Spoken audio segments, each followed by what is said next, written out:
Ethan Cole, the most powerful billionaire in the city, never once reviewed his own home security footage. Until that night. The timestamp read 2 in the morning. The new housekeeper, Clara, was seated at the locked piano that no one had touched in over a year, her fingers moving across the keys as if she had been born to do exactly this. And his daughter, the little girl who had not smiled once since losing her mother, was sitting right beside her eyes, closed lips curved into something soft and quiet. Ethan reached out and paused the footage. His hand stayed on the mouse for a long time. Who exactly was this woman he had led into his home? Ethan Cole did not become one of the wealthiest real estate developers in the country by being careless. He ran background checks on everyone he hired, from senior executives down to the grounds crew. He reviewed contracts the way other men read bedtime stories, slowly looking for the part where something goes wrong. He was not a man who made impulsive decisions or trusted people without reason.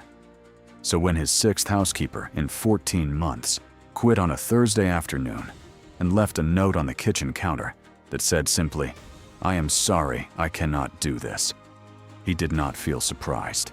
He felt tired in the way that had become familiar, a low, heavy exhaustion that had nothing to do with work and everything to do with the empty wing of the house where his daughter slept alone every night.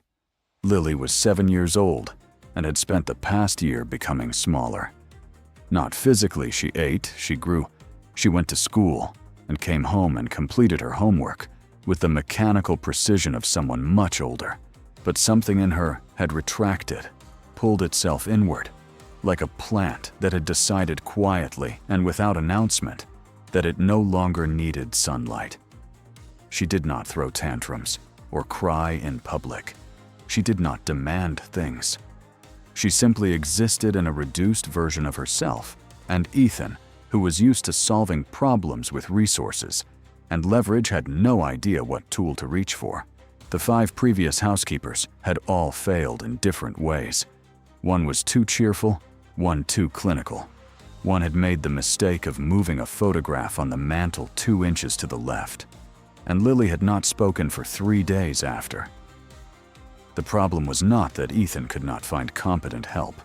The problem was that what his daughter needed was not something you could hire by the hour. Clara Whitfield applied on a Friday. Her resume listed basic housekeeping experience and a reference from a family in Connecticut who described her as reliable and discreet. She arrived for the interview in a gray cardigan and dark slacks, sat across from Ethan's household manager with a cup of water. She did not touch and answered every question with the minimum number of words necessary. She did not ask about the pay rate. 3 times, did not comment on the size of the house.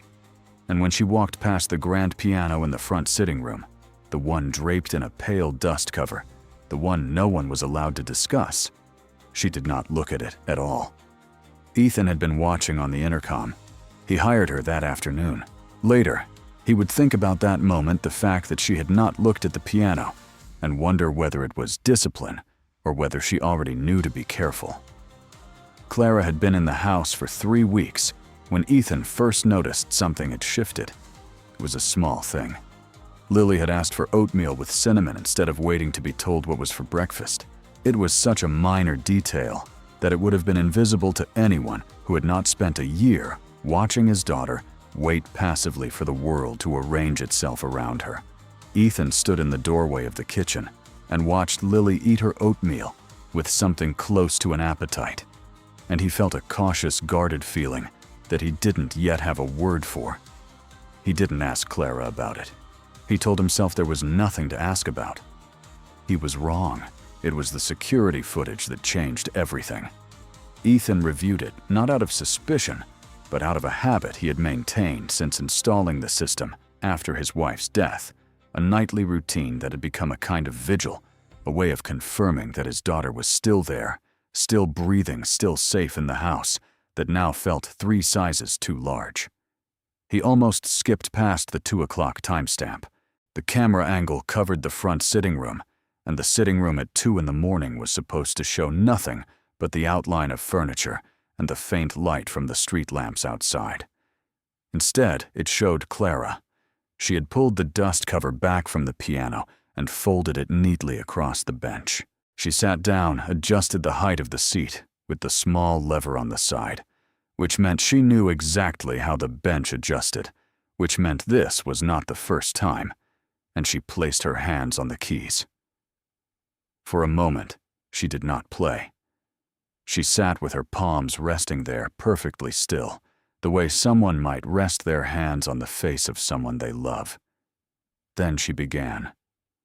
What came out of that piano was not what Ethan expected. He had hired people to maintain the instrument annually because his wife had believed a piano left, untuned, became sad, which was something she had actually said out loud once, and which he had teased her for, and which he had not thought about in months. But under Clara's hands, the piano sounded the way it had when his wife played it on Sunday mornings, clear and unhurried. Each note allowed its full space before the next one arrived. The piece was Claire de Lune, his wife's piece, the one she had been learning when she got sick and had never quite finished. Clara played it without sheet music, without hesitation, and without a single wrong note. Halfway through, Lily appeared at the edge of the camera's frame in her pajamas, her hair loose around her shoulders. She had come downstairs on her own in the middle of the night, which she had never done in the past year, and she crossed the room quietly and sat down on the window seat beside the piano. She pulled her knees to her chest, rested her chin on them, and closed her eyes. She was smiling. Ethan watched the footage 3 times before he turned off the monitor. He sat in his office in the dark for a long time without moving. The next morning, he called the private investigator he had used for corporate due diligence and gave him Clara's name, her social security number from her employment paperwork, and her previous address in Connecticut. He asked for a full report. The investigator called back 48 hours later and said something Ethan had not heard in 20 years of business dealings. There's nothing there before 3 years ago. The identity is real. The documents check out, the references verify. But before 2021, Clara Whitfield does not exist. Ethan asked him to go deeper. The investigator called back again 4 days later with a name, Clara Simmons. Former student of the Hargrove Conservatory of Music in Boston, graduated at the top of her class, performed twice at Carnegie Hall before the age of 25. Then a contract with Voss Entertainment, a mid-sized music rights management company, and then nothing. A lawsuit, a settlement with a non-disclosure clause, and silence. Ethan pulled the name of the CEO of Voss Entertainment on his second monitor while the investigator was still talking. Richard Voss, 61 years old, founded the company in the late 90s on the model of locking young artists into long-term contracts with extensive intellectual property assignment clauses. There had been a Senate subcommittee inquiry 4 years ago that had gone nowhere. Ethan had seen the type before, not in music, but in real estate and private equity, in any industry where asymmetric power and legal complexity could be used to strip people of what they had built. He thanked the investigator and ended the call and sat very still for a moment. Then he went downstairs and found Clara loading the dishwasher and asked her in the same tone he used in board meetings to come and sit with him in the study when she had a moment. She sat across from him in the leather chair that guests used and folded her hands in her lap with the same composure she had shown at the interview. Ethan placed a single sheet of paper on the desk between them, a printout of a concert program from Carnegie Hall, 2017, with her name listed as the featured performer. She looked at it for a moment without expression. Then she looked up at him. Ethan said, "I'm not asking you to explain yourself.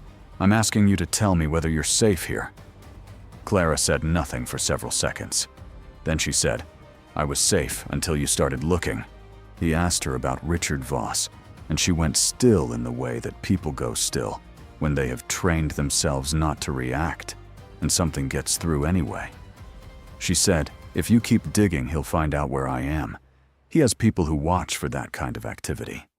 Ethan said, He already knows you exist. What he doesn't know yet is that I do too."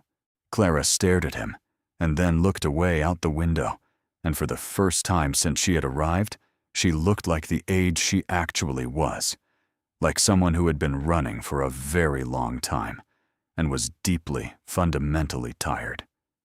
She told him. Not everything, not all at once, but enough. Her brother Daniel had been 23 when he was diagnosed with a degenerative neurological condition that required a surgical intervention not covered by their insurance.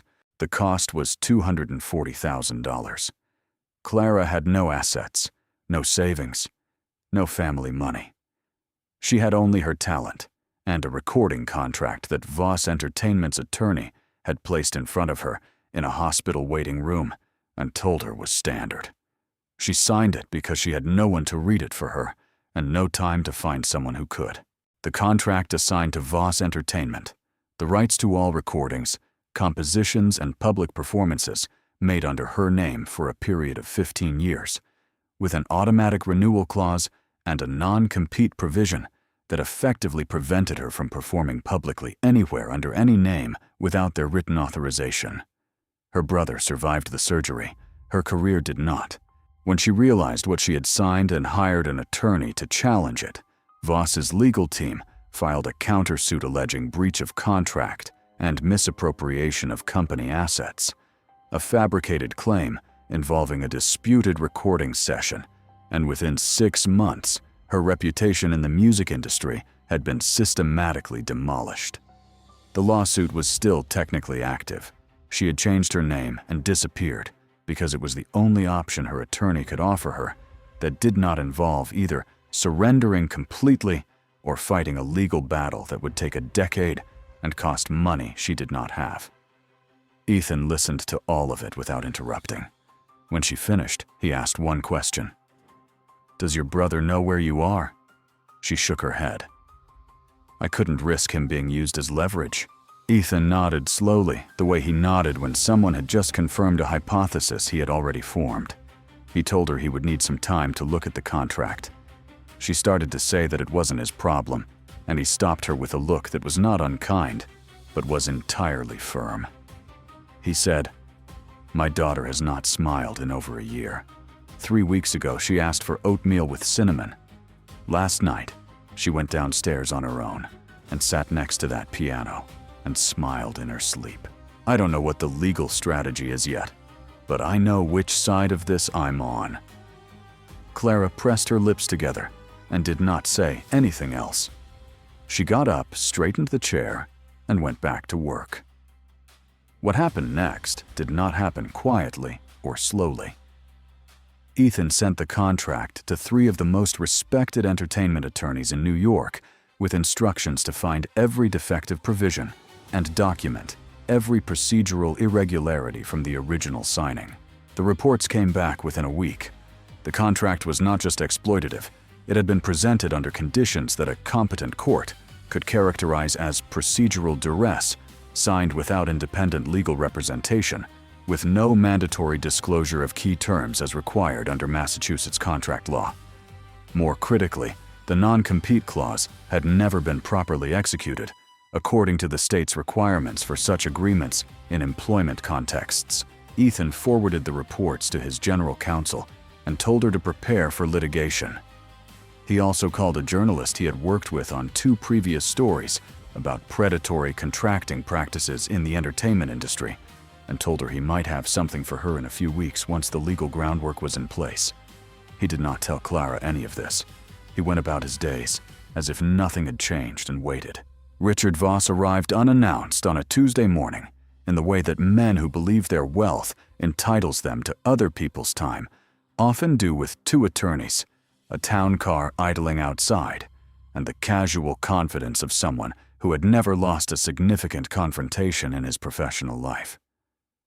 He was escorted into the front conference room of Ethan's downtown office, where Ethan was already waiting.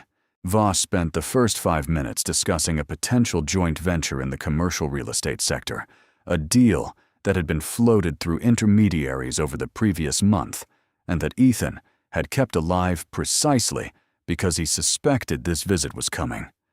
He was a patient man when patience was the correct instrument. Voss segged into the topic of Clara with the kind of practiced casualness that was meant to suggest it was a minor and slightly awkward footnote. He believed one of Ethan's household employees might be a former contractor of his who had left under difficult circumstances, a young woman with some personal instability, and he wanted to make sure Ethan had the full picture in case it became a liability. He used the word unstable twice and legal exposure once. Ethan let him finish. Then he slid a folder across the table. Inside was a copy of a legal filing not yet served, but complete, outlining the grounds for a contract invalidation claim on Clara's behalf, along with a secondary action alleging fraudulent misrepresentation in the original contracting process. Voss looked at it for 4 seconds, and then looked up at Ethan with an expression that had shifted from casual into something considerably more careful. Ethan said, "The joint venture conversation can continue or not continue. That's entirely up to you. But this filing goes to the courthouse Friday morning regardless." He stood, buttoned his jacket, and thanked Voss for coming in. Voss did not go quietly, because men like that never do. Within 48 hours, a story appeared in a gossip-adjacent business publication, suggesting that Ethan Cole's new household employee had a history of professional misconduct, and that the billionaire developer was either naive or complicit. His communications director called him at 7 in the morning to ask how to respond. Ethan told her to say nothing yet. He called the journalist he had briefed and told her it was time. Her story ran 2 days later in a publication with 40 times the readership of the one Voss had used. And it was not about Clara. Specifically, it was about Voss Entertainment's contracting practices across 11 artists over a 14-year period. Each of them young, each of them signed under financial pressure, each of them legally prevented from performing or recording publicly under their own names. Clara's story was one of 11. The pattern was undeniable. By the end of the week, 2 of the other artists had come forward publicly. A third entertainment attorney filed an independent suit on behalf of a different former Voss client. The Senate subcommittee inquiry that had gone nowhere 4 years ago was reopened. Ethan's legal team served the contract invalidation filing on Friday morning, as scheduled. The process took 4 more months. Legal proceedings always take longer than the stories people tell about them, and Ethan had been in enough courtrooms as a plaintiff, as a defendant, as an observer, to know that the outcome is rarely as cinematic as the moment the strategy comes together. But the outcome in this case was clear from relatively early on. Voss Entertainment's attorneys attempted 3 procedural delays, lost 2 motions, and ultimately agreed to a settlement that invalidated Clara's contract. In its entirety, expunged the lawsuit from public record and included a financial payment that Ethan had insisted on as a condition of settlement, even when Clara had said it wasn't necessary. He told her it was very necessary. He told her that the years she had not been able to perform had a value, and that value was not zero.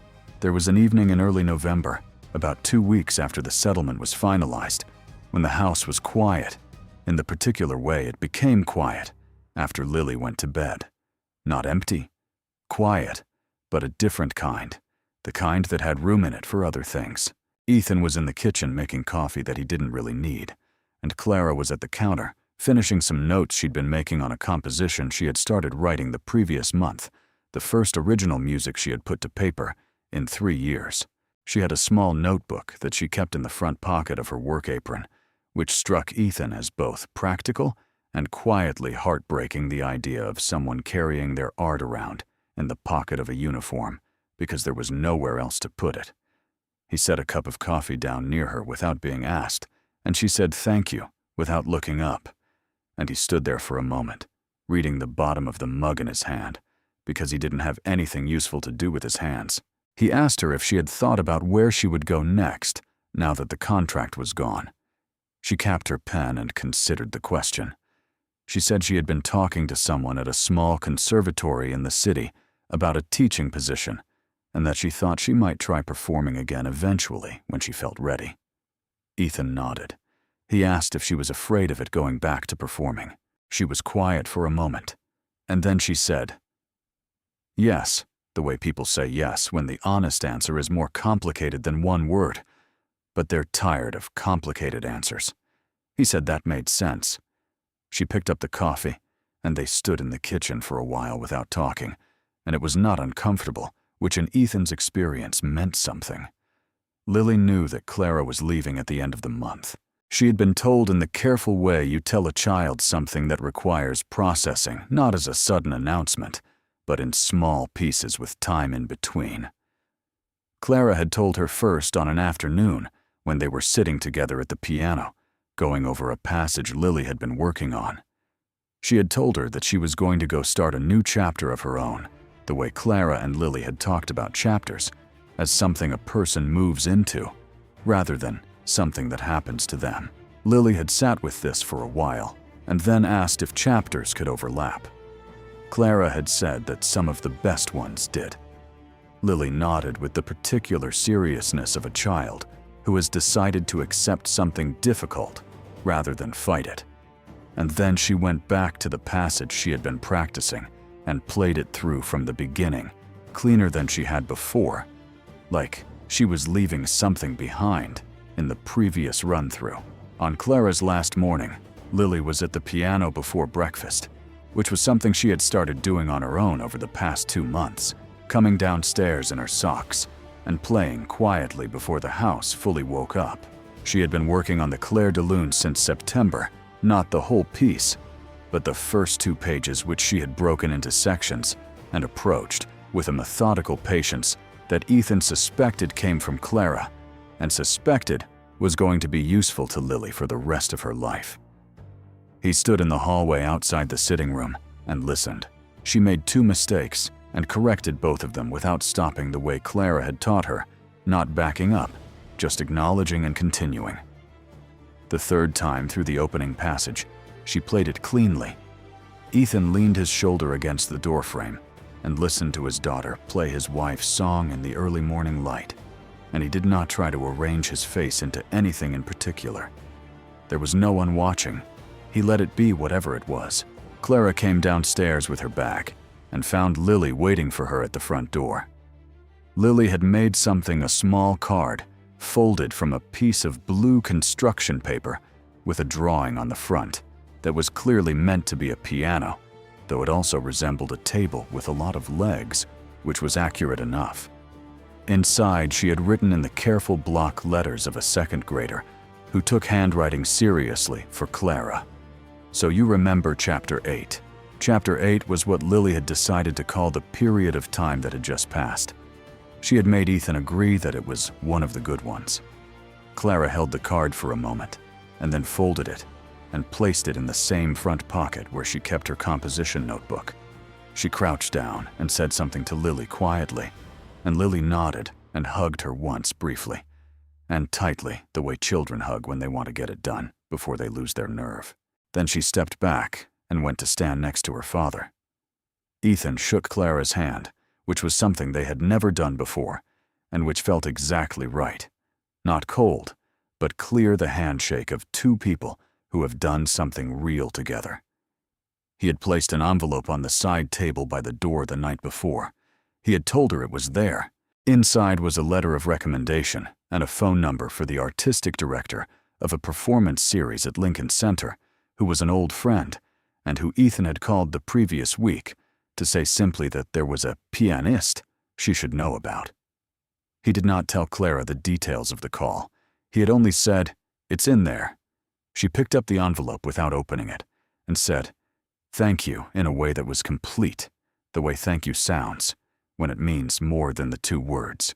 Then she opened the front door and walked out into a bright, cold November morning, and Ethan stood at the door with Lily beside him, and they watched her go.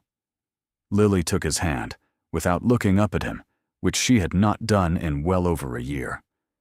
Ethan held on and did not say anything because there was nothing to add. Behind them, the piano sat with its cover folded neatly on the bench keys, visible the whole instrument open in the way it would stay from now on. Not a monument, not a locked-up grief, but an instrument again. Something to be used. Something alive. Lily tugged his hand after a while and said she was hungry, and asked if they had eggs. He said they did. They went inside and he made breakfast, and she told him about a chapter she was planning that started today, and he asked what it was called, and she said she was still deciding which seemed to both of them like exactly the right place to begin.